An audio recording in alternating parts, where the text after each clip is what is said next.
Salut tout le monde, j'ai fait ma rentrée, mais on va pas du tout parler de ça. Aujourd'hui, c'est customisation de chaussures.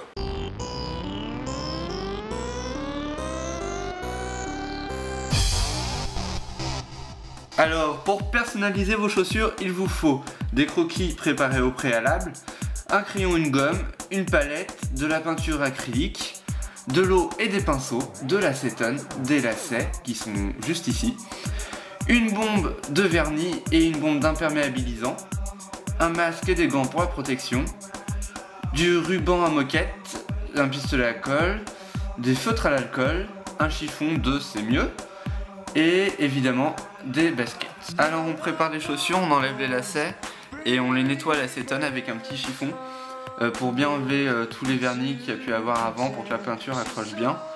Ensuite on les nettoie avec un petit chiffon imbibé d'eau. On fait les premiers traits de nos dessins au crayon parce qu'on peut le baumer, préférence un crayon gras pour pas avoir à appuyer trop fort, déformer le cuir, abîmer le tissu.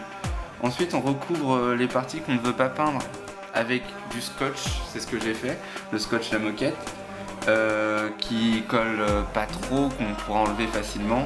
Je l'ai coincé également en dessous des coutures pour bien que ça cache tout et que la peinture s'infiltre pas quand je la mélange avec un peu d'eau. Voilà. Alors pour le dessin, bon, c'est un truc que j'ai choisi de faire. J'utilise différents types de brosses, de pinceaux avec des poils plus ou moins durs et des tailles plus ou moins fines. Je mélange la peinture avec un peu d'eau quand je veux qu'elle soit un peu plus claire ou un peu plus fluide, et quand je veux des couches un peu plus épaisses, je mets pas d'eau du tout, c'est juste l'acrylique en elle-même. Par exemple pour l'avant de la chaussure, j'ai utilisé une brosse avec des poils spéciaux qui donnent un effet justement brossé. Et comme ça, j'ai mélangé avec beaucoup d'eau et ça fait un aspect un peu doré alors que c'est simplement du marron. Donc ensuite j'enlève tout le scotch pour voir à peu près aussi où j'en suis, le résultat, et continuer parce que il faut savoir que voilà, j'y allais au fur et à mesure, je regardais ce que je pouvais ajouter, etc.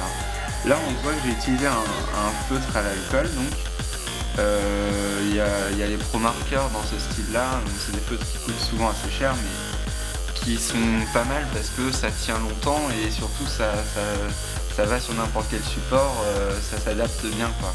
Ça s'accroche au support, et pour le cuir surtout, enfin le faux cuir là pour ce cas là, c'est vraiment pas mal. Donc je continue le dessin en rajoutant des petits éléments par petits éléments. Là voilà, alors je voulais un petit logo sur le scratch, j'ai écrit Artoo en plastique comme il peut avoir sur des paires de Nike, des sneakers d'autres marques même. Et en fait pour le plastique c'est du pistolet à colle que j'ai fait une plaque, je l'ai peinte et j'ai découpé. Voilà.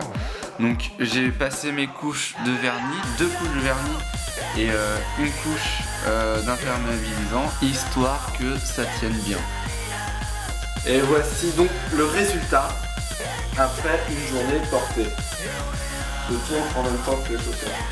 Donc ça a plutôt pas mal résisté, tout est en place. Je vais peut-être remettre du vernis sur les parties avant, car comme on ne peut pas le voir pour l'instant, la semelle s'est légèrement abîmée en frottant contre les barres, le trottoir, etc. et les gens qui marchent sur les pieds dans le métro. Voilà. Donc à bientôt, retrouvez-moi sur tous les réseaux sociaux que j'afficherai donc sur la vidéo. Mettez des commentaires, donnez votre avis et à la prochaine vidéo.